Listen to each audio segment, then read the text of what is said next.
ওম শান্তি। আজকের মূল্য তারিখ 2/2/2025। অব্যক্ত বাপদাদা রিভাইজ কোর্স 31/12/2003। আজকের হেডিং, এই বছরে নিমিত্ত আর নির্মাণ নিরঅহংকারী হয়ে জমার খাতা বাড়াও এবং অখণ্ড মহাদানী হও।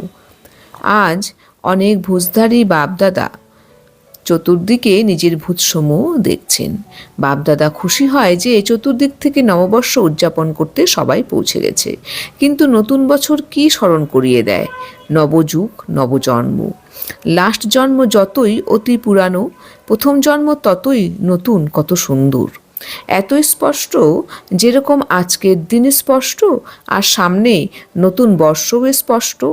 এভাবে নিজের নবযুগ, নবজন্ম স্পষ্টভাবে সামনে আসে। আজ স্বরাজ্য অধিকারী, কাল বিশ্বরাজ্য অধিকারী। বাপদাদা বলছেন, বাচ্চারা, তোমাদেরকে বিশেষভাবে নিরন্তর অখণ্ড মহাদানী হতে হবে। অখণ্ড মনসা দ্বারা শক্তিরূপ বানাও, মনসা দ্বারা শক্তি স্বরূপ বানাও। মহাদানী হয়ে মনসা দ্বারা, ভাইব্রেশন দ্বারা শক্তি নিরন্তর অনুভব করাও।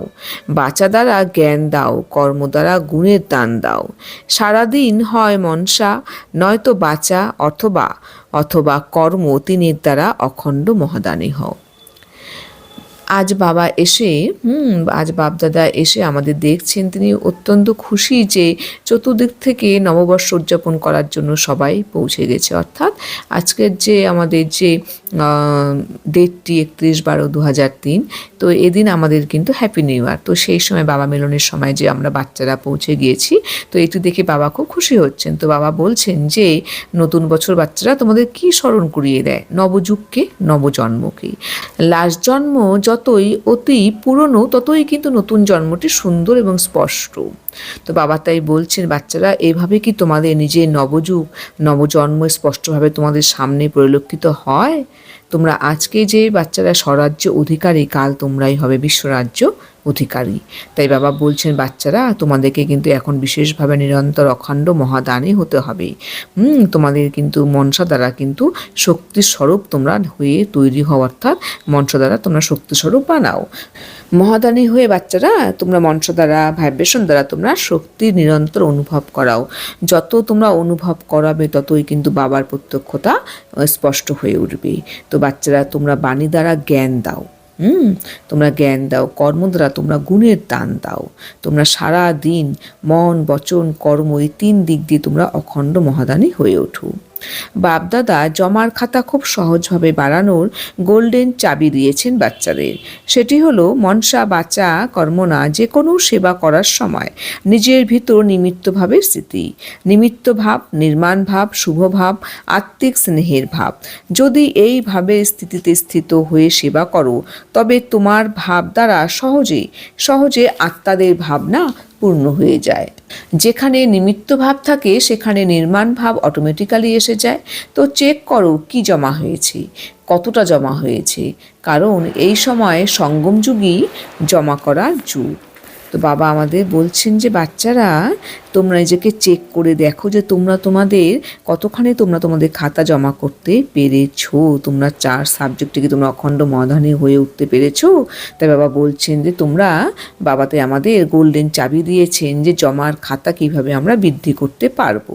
তো বৃদ্ধি করার সেই উপায়টি হলো মনসা, বাচা, কর্মনা যে কোনো সেবা করার সময় যেন আমাদের নিজের ভিতর যেন নিমিত্তভাবে স্থিতি থাকে যে বাবা আমাকে দিয়ে করিয়ে নিচ্ছেন, আমি করছি, আমি করেছি, আমি এরকম যেন আমাদের মধ্যে এটি যেন অনুভব না হয়। সবসময় যেটা আমাদের এই স্মৃতি থাকে যে আমি নিমিত্ত হয়েছি এই কর্মটি করবার জন্য, বাবা আমাকে নিমিত্ত করে করিয়ে নিচ্ছেন। যত আমাদের মধ্যে নিমিত্ত ভাব, নির্মাণ ভাব, শুভ ভাব, আত্মিক স্নেহের ভাব থাকবে, আর আমরা যদি এটির মধ্যে স্থিত হয়ে সেবা করতে পারি, তাহলে কিন্তু আমাদের এগুলো ভাবের দ্বারা কিন্তু সহজেই কিন্তু আত্মাদের কিন্তু ভাবনা পূর্ণ হয়ে যাবে। আমরা নিজেরাও কিন্তু সন্তুষ্ট অনুভব করব, আর আমরা সেই আত্মাদেরকে কিন্তু সন্তুষ্ট অনুভব করাতে সক্ষম হব।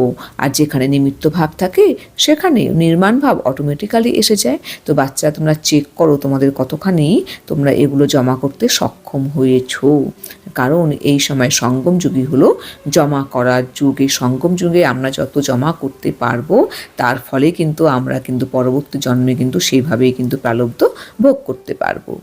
তো নিজের নিজের জমা খাতা চেক করো, চেকার হও মেকারও হও। তোমাদের সব সংকল্পে বলে অর্থাৎ বাণীতেই কর্মে বাবা বাবা ন্যাচারাল স্মৃতি থাকা উচিত, আমিত্ববোধ নয়। বাপদাদা কারাবানহার করাচ্ছেন, মুখ থেকে অটোমেটিক্যালি যেন বাবা বাবা শব্দ বের হয়। কর্মে তোমাদের চেহারায় যেন বাবার মূর্তরূপ প্রতীয়মান হয়, তবে প্রত্যক্ষতা হবে। যখনই সংকল্প করো তখন নিরাকারী স্থিতিতে স্থিত হয়ে সংকল্প করো, অর্থাৎ মনসাতে নিরাকারী, বাঁচাতে নিরহংকারী, কর্মে নির্বিকারী। তো বাবা আমাদের বারবার বলছেন, বাচ্চা তোমরা নিজের খাতা চেক করে দেখো তোমাদের কি সব কিছু ঠিকঠাক আছে, তোমরা চেকার হও, সাথে সাথে তোমরা মেকারও হও। চেক করো, চেক করে নিজেকে তোমরা তৈরি করো সেভাবেই। তোমাদের যেন সংকল্পে, তোমাদের যেন বাণীতে, কর্মে সবসময় যেন বাবা বাবা যেন ন্যাচারাল স্মৃতি থাকা উচিত, যে বাবা আসো আজকে আমি এই সংকল্প করছি, শুভ সংকল্প করছি, বাবার জ্ঞানটি পেয়েছি বলে আমি সেই শুভ সংকল্প করতে পারছি। যেন বাণীতে যেন সবসময় যেন বাবাই যেন আমার এই ইন্দ্রিয়কে ইউজ করে যেন কাউকে আমি জ্ঞান প্রদান করছি, বাবা আমার ইন্দ্রিয়কে ইউজ করছে। আমি যে কর্ম করছি এই কর্ম যেন বাবা আসো আজকে আমি এই কর্মটি করছি, বাবা আমাকে এই ইন্দ্রিয়ের মাধ্যম দিয়ে কর্মটি আবার করিয়ে নিচ্ছেন। তো এর জন্য আমাদের মধ্যে যেন সবসময় ন্যাচারাল যেন স্মৃতি আমাদের থাকা উচিত, আমিত্ববোধ যেন আমাদের থাকা উচিত নয়। যত নিজেকে আমিত্ববোধ থেকে মুক্ত রাখতে পারবো তার ফলে নিজেও কিন্তু খুশিতে থাকতে পারবো, সন্তুষ্ট থাকতে পারবো, এবং আমি যে সেবাটি করছি, যে সেবার দ্বারা যারা উপকৃত হচ্ছে তারাও কিন্তু সেই সন্তুষ্ট বা আনন্দে কিন্তু থাকতে অবশ্যই সক্ষম হবে। আমাদের বাপদাদা কারাবানহার করিয়ে নিচ্ছেন। মুক্ত যেন সবসময় অটোমেটিক্যালি যেন বাবা বাবা সব যেন আমাদের অটোমেটিক্যালি বের হয়। যখন এই কর্ম করবো সেই কর্মের দ্বারা যেন আমাদের চেহারায় যেন বাবার মূর্তরূপ যেন প্রতীয়মান হয়, তবেই কিন্তু বাবার প্রত্যক্ষতা হবে। তো বাবা কিন্তু আমাদের বলেছেন যে তোমরা যখনই সংকল্প করবে তখনই কিন্তু তোমরা আত্মিক স্থিত হয়ে তোমরা সেই সংকল্প করো।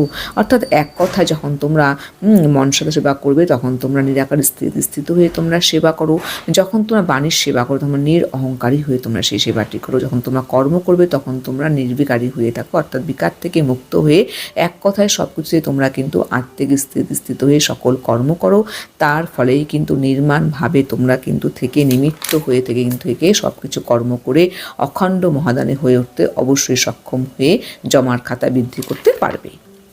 বরদান, ফরিস্তা ভাবের স্থিতির দ্বারা বাবার স্নেহে রিটার্ন দিয়ে সমাধান স্বরূপ হব। তো বাবা আমাদের বলছেন, বাচ্চারা তোমরা যত ফরিস্তা ভাবের স্থিতির দ্বারা বাবার স্নেহে রিটার্ন দিতে পারবে তার ফলেই কিন্তু তোমরা সমাধান স্বরূপ আত্মে উঠতে সক্ষম হবে। স্পষ্টীকরণ, ফরিস্তা ভাবের স্থিতিতে স্থিত থাকা এটাই বাবার স্নেহে রিটার্ন। এভাবে যারা স্নেহে রিটার্ন দেয় তারা সমাধান স্বরূপ হয়ে যায়। সমাধান স্বরূপ হওয়ায় নিজের এবং অন্য আত্মাদের সমস্যা আপনা থেকেই সমাপ্ত হয়ে যায়। তো এখন এভাবে সেবা করার সময় নেওয়ার সাথে দেওয়ার সময়, সেই জন্য এখন বাবা সমান উপকারী হয়ে আর্তচিৎকার শুনে নিজের ফরিস্তা স্বরূপ দ্বারা সেই আত্মাদের কাছে পৌঁছে যাও, আর সমস্যায় ক্লান্ত আত্মাদের ক্লান্তি সরিয়ে দাও। বাবা বলছেন যে ফরিস্তা ভাবের স্থিতিতে স্থিত হওয়ার অর্থই হলো বাবার স্নেহে রিটার্ন দেওয়া। যারা এভাবে স্নেহে রিটার্ন দেয় অর্থাৎ ফরিস্তাতে স্থিত থাকে তারা কিন্তু সমাধান স্বরূপ হয়ে যায়। আর সমাধান স্বরূপ হওয়ায় নিজের এবং অন্য আত্মাদেরও কিন্তু তারা সমস্যা আপনা থেকে সমাপ্ত করতে পারে, সমস্যা সমাধান হয়ে যায়। হ্যাঁ, তো বাবা তাই বলছেন, বাচ্চারা এখন এভাবে তোমরা সেবা করার সময় নেওয়ার সাথে দেওয়ার সময়, তো এখন এই সময়টি হলো সেবা করার সময়, নেওয়ার সাথে দেওয়ার সময়। তো এই জন্য এখন তোমরা বাবার সমান উপকারী হয়ে আত্মচিৎকার শুনে নিজের ফরিস্তা স্বরূপ দ্বারা সেই আত্মাদের কাছে পৌঁছে যাও। তোমার ফরিস্তা স্বরূপ স্থিত থেকে সকল সমস্যার সমাধান করো, আর এই সমস্যায় তোমরা ক্লান্ত আত্মাদের ক্লান্তি সরিয়ে দাও। স্লোগান, ব্যর্থ থেকে বেপরোয়া হও, মর্যাদায় নয়। বাবা বলছেন যে তোমরা যে কোনো রকমের ব্যর্থ থেকে তোমরা বেপরোয়া হও, কিন্তু মর্যাদা দিক দিয়ে নয়, তোমরা মর্যাদার মধ্যে রেখেই মর্যাদার মধ্যে থেকেই তোমরা কিন্তু তোমাদের এই জীবনটিকে এগিয়ে নিয়ে চলো, অর্থাৎ এক কথায় বাবার শ্রীমত অনুসরণ করে চলো। ওম শান্তি।